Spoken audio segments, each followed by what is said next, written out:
mahina na nga ako eh. Pero marami nagka-interest. All you have is the government's resources and your term. Beyond that, you are nothing.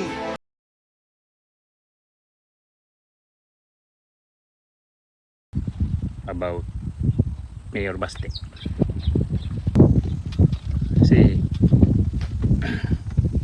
maraming nagsasabi na naduwag daw. Ewan ko lang, pero kasi mahirap din kasi mag speculate ng ano. Kasi hindi mo rin kasi alam kung anong takbo ng utak ni ano, ni Torre. Mamaya kasi pag lalo na ipahuli yan. Kaya mahirap din ang ano eh.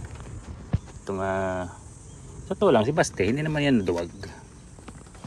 Iniisip lang niya yung mga possibilities na pwedeng mangyari. Sa totoo lang, ano ba laban ni General Torre kay ano? Kay Baste? Wala siyang laban dyan. Batang bata, gulpihin lang siya. Sinasamantala niya kasi yung ano, yung sitwasyon. Kasi sa totoo lang, ginagamit niya si Mayor Baste. Maging popular siya eh. Sa tinan mo, saan ka makakakita ng hinamon mo, ilang days lang eh. Ilang days lang eh. Doon agad sa venue na yun. Walang ganun. Days lang, 3 days lang yata yun. 3 days lang eh. May venue agad. Bihin nun. Sinamantala mo lang yung sitwasyon kasi nga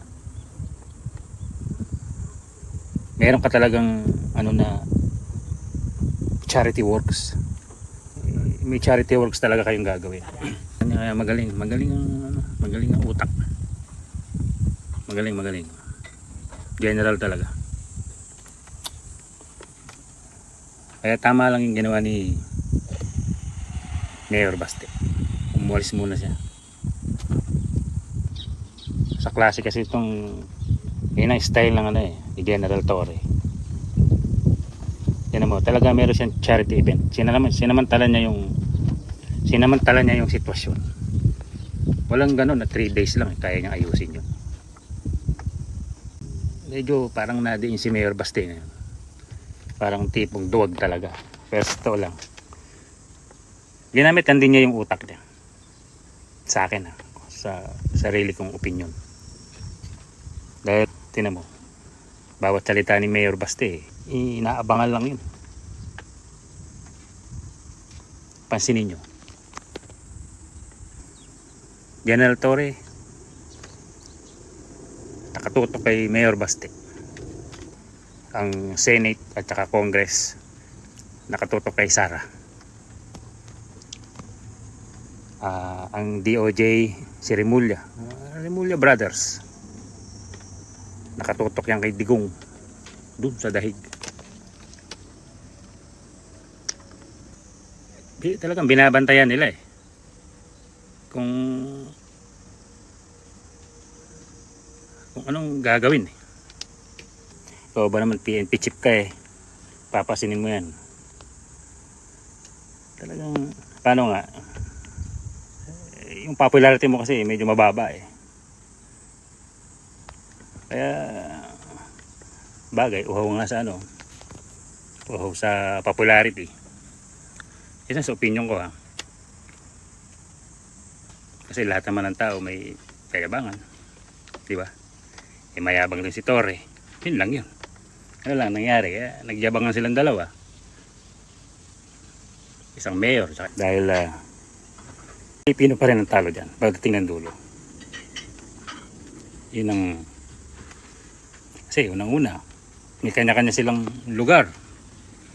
Si Baste sa Davao, si General Torre buong Pilipinas. So minsan mag-iisip ka anong ano nila, gusto nila sa isa't isa. Ganun lang yun. Kaya para sa akin may opinion, tama na lang din yung ginawa ni Baste. Na hindi na lang niya pansinin. Ganun lang yan. Yun ang kanya-kanya tayo opinion eh. So, yun ang aking, ito naman si Torre, kahit 4-star general, kulang sa popularity. Ganun lang yun.